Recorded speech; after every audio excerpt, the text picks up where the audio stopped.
Hey traders from around the world, welcome to your Friday real life stock review. It is May the 4th. Hope you're doing splendidly sensational. It is Friday and we have ourselves an interesting candle bounce off of the 200 simple moving average on the SPY, which this is the first time we've bounced down here. So it's really shocking that we're bouncing off this level. But if we go to a weekly chart, we really will see a very nice triangle pattern. So I'm going to put those lines back on. So we have a series of higher lows and we have a series of lower highs. A lot of lower wicks. Yesterday's candle I was mentioning in the afternoon room is very pivotal because it is occurring at a really good 200 level, 200 support. And if we close below yesterday's low, it is an absolute certainty, in my opinion, that we would go lower on the SPY. But since we did not close below the 200, we did hold strong. We did not close below this candle on the 25th of April. We did, in fact, make a higher low relative to early April, late February. That's kind of a big deal. So we're still chopping around. We're still trading sideways. I did look for some bull put spreads yesterday down in this area and just really did not find any. Well, let me rephrase. I found plenty of spreads, but there was just none for any good premiums. So just waited it out. But the other markets, here's the Qs, and the Qs, strong bullish move today, kind of looking like some kind of weird double bottom pattern in here. Again, a decent close, expecting a little bit of a retest and then a continuation higher next week. But we're still making higher lows. That's the big takeaway on the Qs, is we are still making higher lows. We actually have not hit the 200 simple moving average. And as many traders are starting to realize, the markets are not quite as bearish as a lot of the analysts out there in the world are saying it is. So looking at the Qs, that's pretty much doing its thing. The Dow, look where the Dow bounced off of. Again, just shocking. What a crazy event. You have some lower highs that was really acting as old resistance, new support for the last 2 weeks. So again, one candle can change everything, but in order for me to be bearish at this level, for us to go, okay guys, market's going lower, we do need to close realistically below the low of yesterday's low. Until that happens, I just don't see any signs. Now again, just as I mentioned seconds ago, one candle can change everything, including your life. But as long as we hold these levels, we hold these supports, we should be bullish to neutral on the broader markets. And if you are looking at taking a bullish swing trade, that's absolutely fine. Just make sure it looks a little bit different than the market if it's going directionally. There were a lot of good day trades today. This gap on CRC was our big winner for the day. Here is the, in the day trading room, you'll notice CRC 2.29R win. That was a really pretty one and a really solid gap and go. That was on California Resources. Shake Shack was another big winner. So let me kind of come back over here to Shake Shack. Some of you might recall, this was one of the stocks that I talked about in my December 29th webinar back here. Had a webinar right before the beginning of the year that was mentioning this one of the stocks that I was most bullish on. And this was one of those stocks. And realistically, if I go back over here to Shake Shack, this one was just a pure Dow theory play. It looked very, very nice. And kind of come back over to here. So this is really back, when I started tracking this was in June.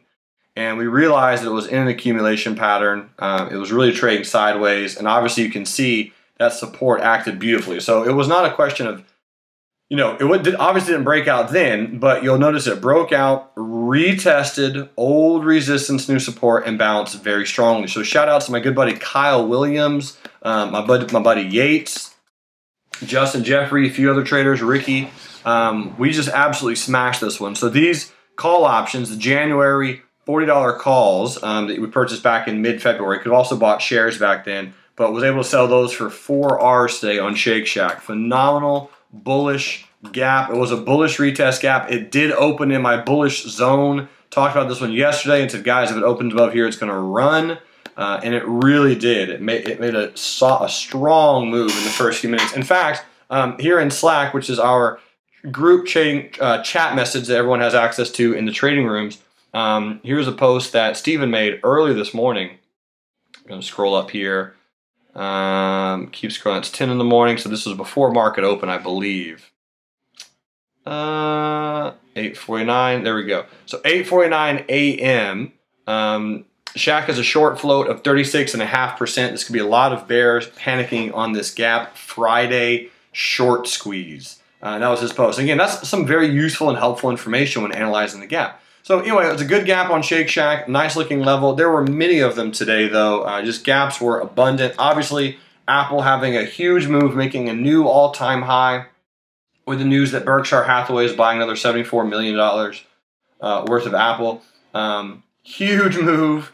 Really looking beautiful. You have a retest gap after a retest gap. The last 2 days were an inside day pennant pattern. I did think this would roll over and then bounce, but obviously with the gap this morning, that theory kind of went out the window, at least for right now. It is a retest. So if you did not get triggered on Apple today, obviously you all know I love Apple long term. It's a great stock. It's the most profitable company in the world. On a 5-minute time frame, myself, Robert Falco, and numerous others were watching to play Apple bullish, and here's the extended hours. And I missed the pullback on this one by about 12 cents. So here's the previous resistance, right? The pre-market resistance right here. And as it was breaking out, I had the order set up, and just seriously, 12 pennies on Apple, which is okay, right? Sometimes you win, sometimes you lose. And it was a great breakout. I didn't lose at all in the trade, just didn't get triggered in, right? Not a big deal. So at this point, I mean, the trend is still confirmed bullish. You were at an all-time high, so I wouldn't take a breakout on Apple. I would look to simply buy a dip. Plenty of stocks requested today. Let's get to some of those. Here's Micron Technology. And MU is just retesting pretty nicely. This stock is one that numerous traders have put sales on. Probably one of the top 20 traded stocks at Real Life Trading. And I mean, you can see Lance, myself, Mr. Robert Falco, a few other traders having put sales on MU at and near the 200 simple moving average. Here's the weekly chart, and this is also one that it did break out and we are retesting, right? So here's the breakout, here's the retest. So the only question is, how far will it retest? And that's the answer that no one knows. That's the question that no one knows the answer to.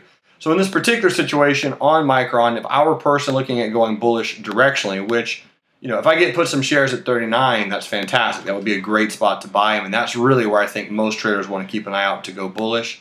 Otherwise, let it break higher, close above the resistance, and then begin to look to play that bounce. Only because here's your exponential moving averages. You're below them. You do have some lower highs, right? You are below the 100 simple moving average on the daily. If I go back to there, here's your 100.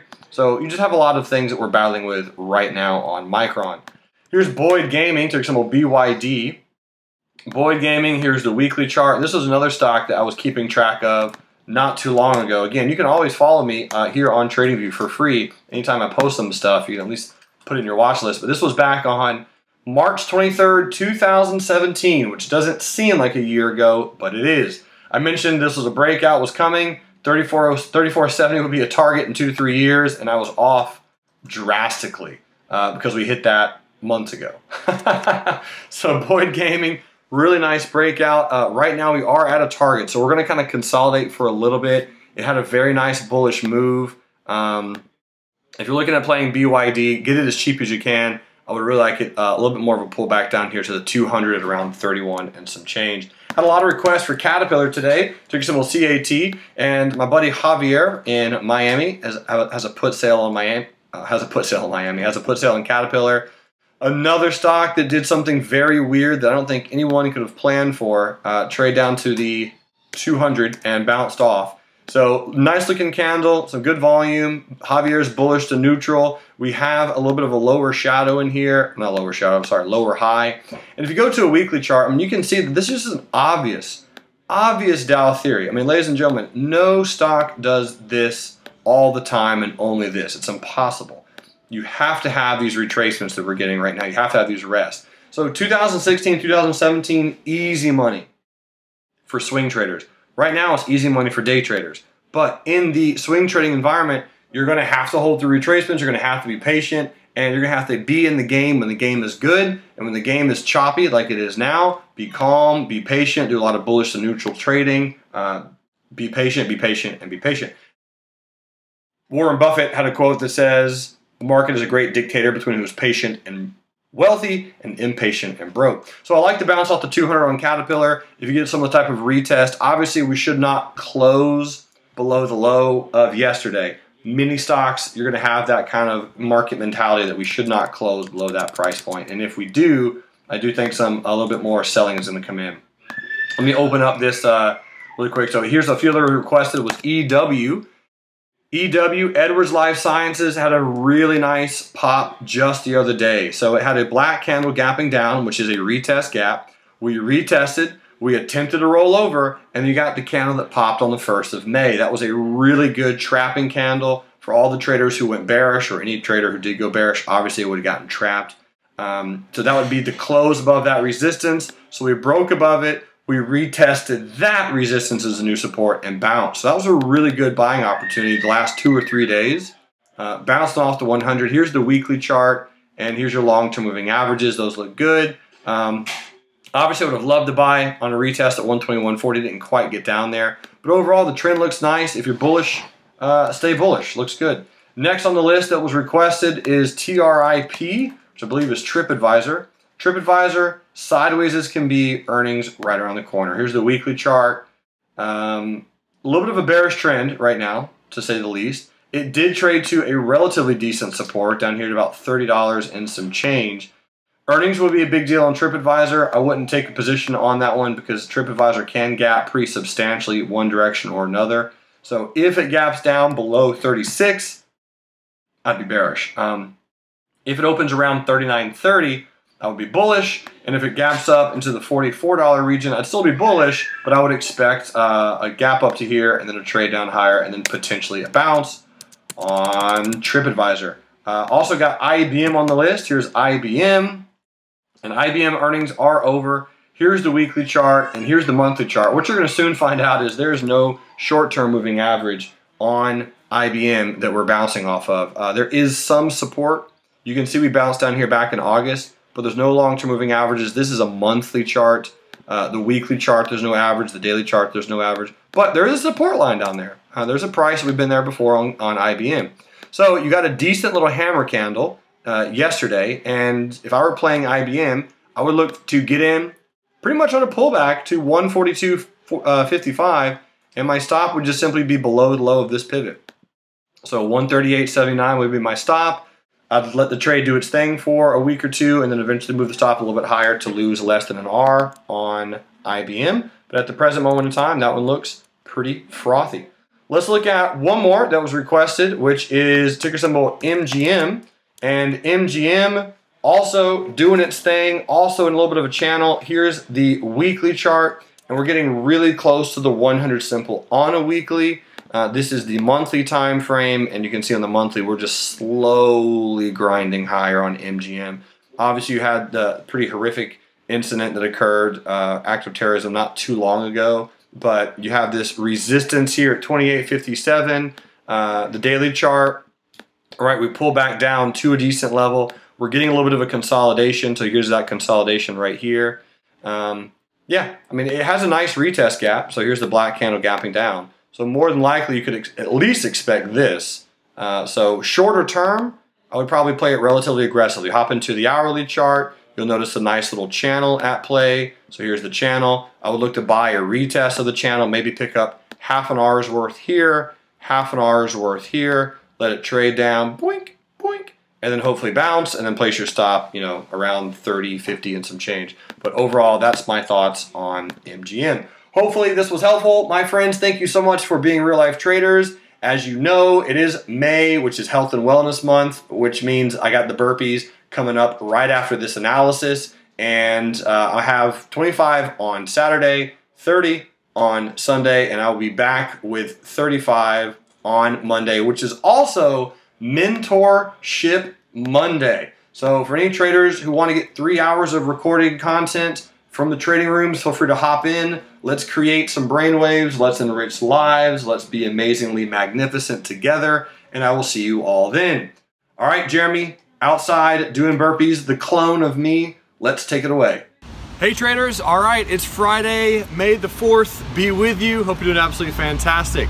This is the end of the stock review, and as promised, we're doing our burpees today. Today is at number 20. What's exciting about 20 burpees is you might notice it's starting to get a little more difficult. and it's gonna continue to do so, but slowly. This is very similar to a lot of training exercises where you slowly have to grind forward and get to a point where you have to break through that threshold. That's gonna be upcoming probably the week or the next week after. So here's 20 in the rain, in the cold, in Montreal, Canada. Here we go.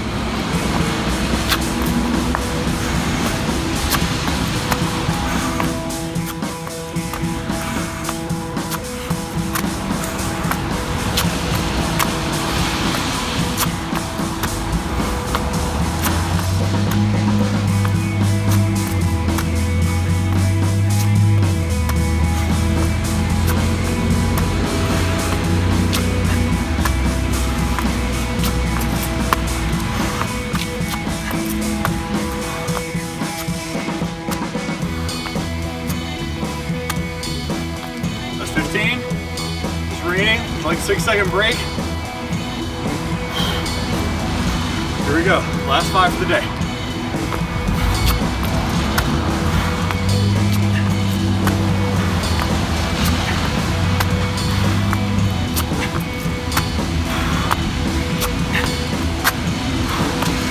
Tomorrow, 25. I'll see you there.